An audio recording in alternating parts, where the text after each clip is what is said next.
Hi loves, welcome back to the channel. It's Chriselle and I have a very special guest, my friend Whitney Port. Some of you guys may know her already. And today we're just going to be getting ready. We obviously are already ready now, but we came in here looking not so good. You will see. Yeah. So you will see the transformation. And we actually answered a few of the questions that you guys had for us, so hope that you guys enjoy it. So how long does it take for you to get ready? So I leave myself like a half hour. Like I know if I have to walk out the door at 1, like I get in the shower at 12:30. I think I could beat you though. Really? Oh God, I thought I was like but maintenance. No, but I do my makeup in the car. It's dangerous, I know. Bad. Very bad. This whole routine in the car? Yeah, but then I do it like, I try to park, like right before my meeting, like I park like a block away and then like quickly do it. That's bad. I mean, at least you pull over. Sometimes I feel like it's just easier to have a low maintenance routine because we're both moms, you know? Yeah, for sure. I mean, I also think the less kind of product you use on your skin, the more clear your skin is. Like I just don't believe in like layering a bunch of things on it. I've been going through that because I test out so many skincare products and just this month I've been breaking out like crazy. Because you're trying new things? Yeah, because I'm trying out new things and this month I just like took a break on skincare and I've been just using the most mild things. I know. I think like sometimes even just before you go to sleep, just putting a moisturizer on and nothing else is best because I feel like some of that stuff just, I don't know, really clogs your pores. Yeah, I know. Do you have oily skin? I have like oily skin around like my T-zone. So I feel like sometimes, I don't know, it can look like I can look glowy, but it can also look like shiny. It looks super glowy right now. You have really glowy skin too. Do I? Well, okay, so you use a toner, I see. Yeah, so I always use this. This is Caudalie, the Beauty Elixir. Smells so good, yeah. I do a mist too, but mine's the Herbivore Jasmine Green Tea. Yeah, it smells really good. Yeah. I do this. Makes everything I know. I keep this like everywhere with me, the little mini bottles. I know, when I get like stressed out during the day, I'm just like... Do you ever do it to Chloe? I do it to Sunny sometimes. And he's like... He doesn't know what to do. He does not understand the purpose of that now, right? Okay, so I have a lot of followers that are interested in like getting to know you better. Okay. So do you mind like if I ask you some questions while we get ready? No, not at all. Yeah. Okay, cool. Should I just keep on going? Yeah, just go for it. Okay. And if there's like any point that you want to like point out some of the products that you're using. Okay. Like this one. This is so many makeup artists use this product. What is it? So I actually have something a little bit on my face right now, but it's moisturizer. This is like one of the only things I really swear by. Like I've been using this for years. Can I try some? Yeah, it's really, really clean and like just smells so good and is so moisturizing. Is it a French brand? Yes. Yeah. And there's the fragrance, which very, very light. Which I really like, yeah. But I learned about it from a makeup artist in New York, and now I just buy it on Amazon. Oh, you buy it on Amazon? Yeah. That's amazing. It's like $28 or something. What not can't even. you buy on Amazon? I know. Okay. Doesn't it feel nice? It feels so nice and it's super light. I have like oily-ish skin, so it's nice. Because it's not, I can't use like thick creams. Right. Well, this is not too thick. It's really nice. So then I mix like 2 tinted moisturizers. This has been used so much, but this is a CC cream. It's It Cosmetics, and it has 50 SPF in it. My sister told me about this. It's the best. She told me it's actually the best. You'll see, like all my redness, all my splotchiness will go away. Really? Because like the person who invented it, I guess, had really bad rosacea, and so she invented it to make like all rosacea go away. But I mix it with a little bit of this Nars stuff too. What is the Nars stuff? Is that a BB cream? Sorry, it's a tinted moisturizer also. But I find that when I mix these 2 colors, it's just like the right color for my skin. Yeah. I'm really gonna have to try out that It Cosmetics. Yeah, it's really I've good. heard amazing things about it. I use my hands for everything. Like I'm not one. I don't too. like brushes.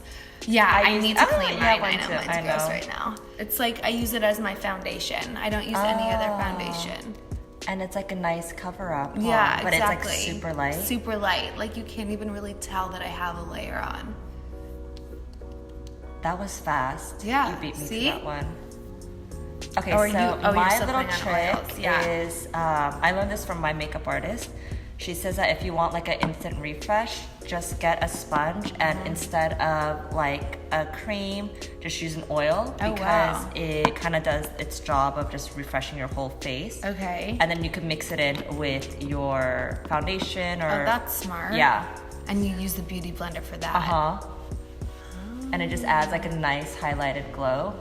Yeah. Because when I use my hands for oil, I feel like it looks too oily, but this kind of soaks it in. Oh, nice. Yeah. Okay. And then I go in with my... So I don't use an oil during the day, but maybe I should. I actually didn't either until she told me that it's actually really good. Okay, should we start with the question? Yeah, let's do it. Okay, so Jessica YZ, she said, love both you and Whitney. Everyone knows y'all are fashionistas, but in your own opinion, what's the worst fashion no-no you both have made? Oh my God. Photos, please, if you can. I've made so many. I've made so many. It's just crazy because, like, obviously trends change so much. So, like, when you think that something is really in style at the time, like, you look back and you're like, oh my God, what was I thinking? Yeah. Like, I was just going through a old, like, Coachella album. Like, I was doing a post on like festival shopping or whatever, and I saw some looks that I wore and I could not believe what I had the guts to wear. One year I wore like this aqua, like bright turquoise, tight, like it almost looked like a Hervé Leger mini dress that I wore. I couldn't even believe to that Coachella? Yeah. Like, what was I thinking? I feel like bad fashion mistakes always happen at like big events. Always. Totally. It's like you dress totally normal and fine on your everyday, and it's like when you have that big moment or a big event. For me, it's always Fashion Week. Then I'm like, it's maybe because you're thinking too much about it. It's like the moments that you just like go on the fly and just let your like natural, I don't know, fashion sense go. Is you when overthink you look, it, right? So when you're like planning for those big moments is when you really, I don't know. I need to see this Hervé Leger. Yeah, that thing. It wasn't Hervé Leger either. Like it was like a copy. And then there was I really need my eyebrows done. Right. There was another one. I think it was maybe I think it was like the first Hills premiere ever, and I decided to wear a red and black polka dot dress, and I looked like a ladybug. And at the time, I like did not even like the reference did not occur to me. And then all of a sudden, I'm looking at the pictures on the red carpet, and I'm like, oh my God, Whitney. So that's when I started hiring a stylist. I was gonna ask you, did you have a stylist? Yeah, no. So I didn't have one then, and then after that, I was like, okay, Whitney, it's time.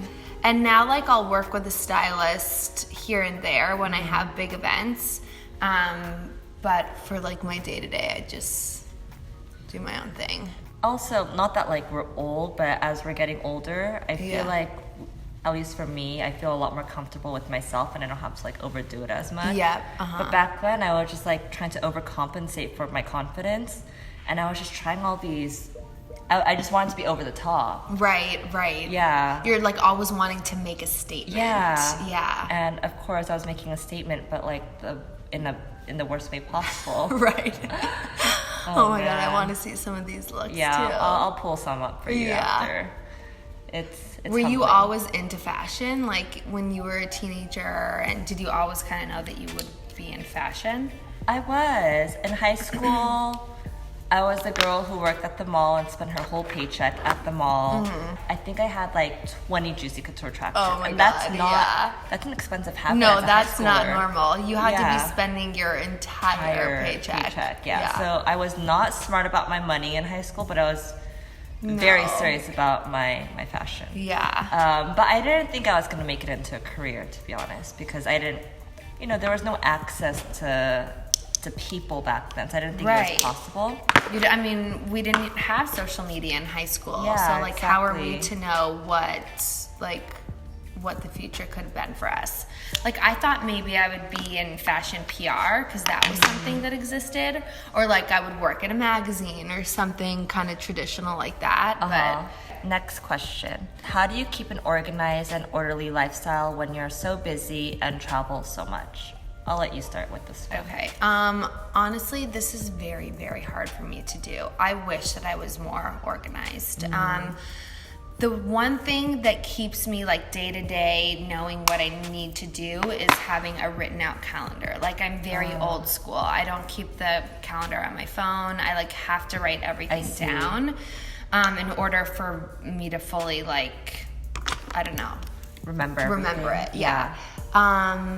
Other than that, let's see. I like whenever I'm going anywhere, traveling, I pack my outfits together. Like I plan my outfits in advance. Yeah. So that when I'm actually traveling, like I don't have to put things together or I'm not like overpacking a bunch of different things. Like all my looks are already packed. So you know exactly what you're gonna wear. Yeah. I mean, it takes a good amount of organization beforehand in order to do that. But it saves me time and energy when I'm there. Except for sometimes I'll get there and I'll be like, ugh, I don't want to wear any of the stuff that I put together.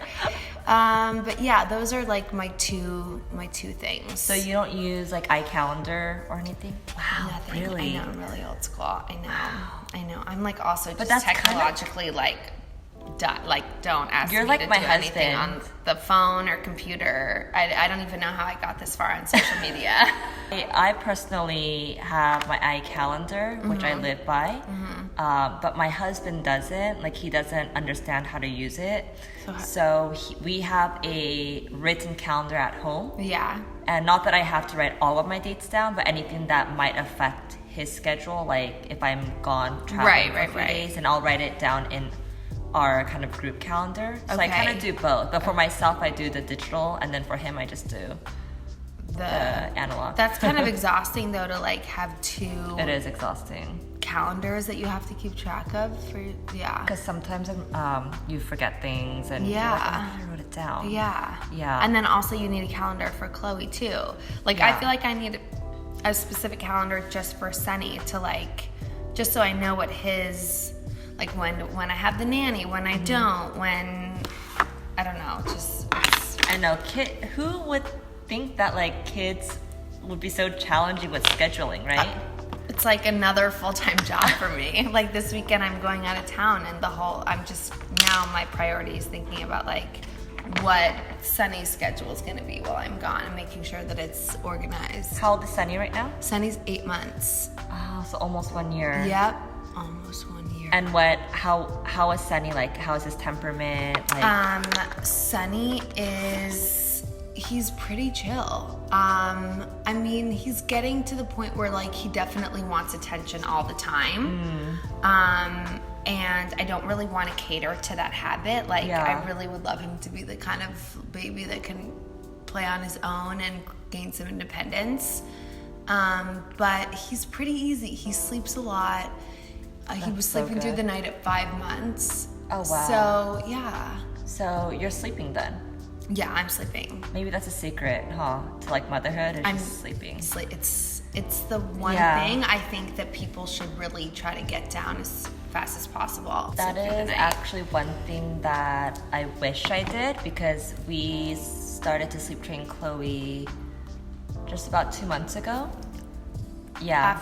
Oh my God, she's 3. Oh, she's 3. Yeah. Oh actually, maybe 3 months ago, but it was rough. But ever since then, it's been so good. I'm like, why didn't I do this sooner? I know. Are you done with your makeup? Pretty much. Oh my God, okay. I lied. Totally beat you. You totally beat me. Except for I don't have lip stuff, I think. Oh no, my waterline. Well, also, we're talking, so. Yeah, I think I was talking too much. It's kind of a scary thing that I do. I like line the inside of my eye. Wait, what do you do? I like line the inside of my eye for like extra definition. Okay. What has been the greatest thing about motherhood so far? From Blue Lou. Because I think the coolest thing is just to see like the kind of human that you and this person that you love so much like can make. Like it's just so fun to see how your characteristics like and your husband's characteristics mesh to become a person.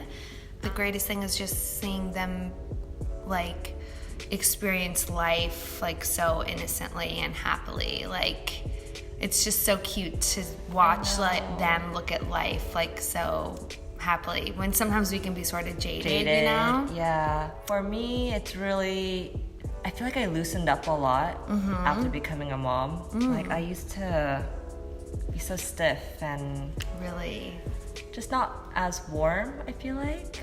I just felt like, oh, I just want to get to business and that's it. But now I feel like I just have more empathy for people, especially moms. Like you never know what their day, how their day's been going or what they're going through at that moment. Like I used to just judge people, like if a waiter was like just being an asshole, I'll be like, why is he such an asshole? But now I'm always thinking about, you know, maybe he has a kid, maybe he just had a rough morning. So I feel like it allowed me to understand people better. Yeah. So it made me a better human being, basically. From Shell B16, describe how your styles have changed since becoming a mom, and if you guys find inspiration for dressing in new places. Ooh, that lip color is so pretty. Borrow? Yeah. It's Gigi Hadid from Maybelline. Oh my god. Wow. But it you know looks what I like do? So red on the... I add this ointment first because I don't like how strong some lip colors come off. Yeah. And I just kind of blend it in with my fingers. Because I don't like looking like I just like a stain. Like, yeah. That's so pretty. And then do you use it with your finger then? Yeah. Yeah. Or sometimes I put it on and then my finger, or you could do either or, and then I add it onto my cheek.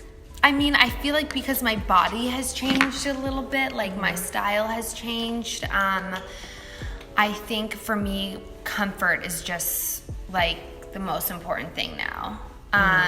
Like I dress for comfort, and I can sometimes like be really boring in that way. So I need to kind of focus a little bit more on like putting together looks that are comfortable and stylish. I know. I feel like the first year after I became pregnant, I think I struggled a little bit. But then after a year, at least for myself, I just started to pick back up where I left off with like my style. But I get what you're saying with the whole comfort thing. Yeah, it's like your body it just changes and you're like not really quite sure about your identity either. So you like, I don't know, you don't feel super comfortable in your own skin for a while. So I don't know, I feel like I'm still figuring out my like your mom dress code. I know, it's a struggle. I mean, before I used to wear a lot of flowy dresses, but I really have to be careful with flowy dresses now because my hips widen and it just makes me look a lot wider. Oh, interesting. Yeah, so now I wear a lot more pants, but you know, dresses are so comfortable and easy. I know. Sometimes it's like you don't care how you look in something, you just want to wear it because it's comfortable. Yeah, for sure. Amelie Barrero, she asks, how do you make yourself look glowy but not sticky? I always struggle with this because of sunscreen. Sunscreen's a hard one. I know. Well, the thing is I mean, I like the CC cream I use, the It Cosmetics, because it has sunscreen in it. It has 50 SPF, but it's not like a typical like greasy sunscreen. Yeah. I think that's the key actually, is like finding a like face product that already has built-in SPF in it, that has high SPF, like SPF 50. Because the other ones, it can kind of make you look really pasty and white. Totally. Yeah. And then I use like a little bit of powder over like my T-zone. But so just like this area. Yeah, exactly. And then also if like you're really oily, just using those like blotting pads, you know, those little like blotting sheets. Yeah. Okay, last question from Karen Paik. Please share some tips on surviving the first 6 months with the new baby. My baby is almost 5 months and has been super clingy lately. Also, when did you both start working out again after having babies? This would be a good question for you because you're close to that month. Surviving the first 6 months is honestly like there's just no way out but through. Like I don't even know how you survive. You just got to get through it. For me, it was like the first 4 months. Just getting through those first 4 months was like major for me. And then like I said, once I could sleep train him, like once he was big enough for me to actually sleep train him, once you get your sleep, you can deal with so much more. Not everything is like a huge catastrophe anymore. It's really the sleep, right? Yeah, like once you get that back. Totally. Because like when you're not sleeping, everything seems like such a bigger deal. And you make it out to be such a bigger deal in your head. And then I started working out again really like closer to 2 months after I had Sunny. I mean, the doctor said I was clear to at 6 weeks, but like I waited for 2 months, and now I'm not as religious about it as I was pre-baby. Like I do a lot of walking, and I don't know, I need to get back into a routine, but I just haven't been too hard on myself. What's your go-to workout? I really like to spin because I like to like sweat and be hot and like do cardio, and then I also like hot yoga. Yeah. What about you? When I was pregnant, I like stopped working out completely. You stopped? I think. Yeah. I think I did like one what's it called? Prenatal Pilates class or something a week. It was just like my excuse to just like let myself go. Yeah. I don't blame you. But then I think it took me about 3 months after to start working out again, kind of like yourself. Yeah. But you have to grow into it, because I remember my first when I did my regular Pilates class, and I literally thought like I was gonna die. Like I didn't think I was gonna make it. Because your muscles were just like non-existent. Yeah. So I walked out of the class 3 months after being like, oh my God, like I can't even handle this. I know. It can be very disheartening because you feel like you're so far behind, and then you lose the motivation to do it again. But you just start slowly, have to be easy on yourself. Yeah, you have to be like really easy on yourself, and give yourself a break. Your body's been through. Yeah, it's been through a lot. So take your time. For me, I had a bit of postpartum depression because I didn't think that my body, for some reason I thought my body would bounce back right away, because on Instagram, on social media, like everyone was posting these like post-baby photos. And they're not really realistic. Yeah. And so I just like compared myself to that, and I just kind of put myself in this hole. Did you ever go through that? So, like, I definitely had some baby blues after I had the baby. I was more just, like, really overwhelmed because I was like, oh my God, this is a huge responsibility. I have lost all my freedom. Like, I had such a great life. Why did I do this? So it was more just like the magnitude of having this huge responsibility that really scared me. And so I had to really get out of that and work through that. And that's why it really took me like 3 to 4 months to get through it, because I needed to just get comfortable with having the baby. And then in terms of my body, like I'll go in phases. Sometimes I'm really like easy on myself and I'm like, just give yourself time. Like your body just went through this huge crazy transition that you had no control over. Like just give yourself time. And then at other times I'm like, oh my God, that woman just had a baby 6 months ago. Like she already has abs and a waist, and like her ass is so perky and her boobs are so perky, and I'm like, oh my God. But it's so unfair. I mean, in all realms of life, like not just postpartum, like it's so unrealistic to compare yourself to anybody. You know, I mean, we're all so different. We have such different makeups. Like it's just not a healthy way of living. All right, thank you guys so much for watching. Hope that you guys had fun getting ready with us. And you guys, Whitney just started a brand new YouTube channel. I found myself crying in some of your episodes. Really? Yeah. So please go check out her channel and subscribe. And also I filmed a little video with her on her channel. Can you tell them your handle? Yeah, just go to youtube.com/Whitney Eve Port. I'm just Whitney Eve Port on YouTube. So yeah. Awesome. Thank you. Thank you guys. Bye.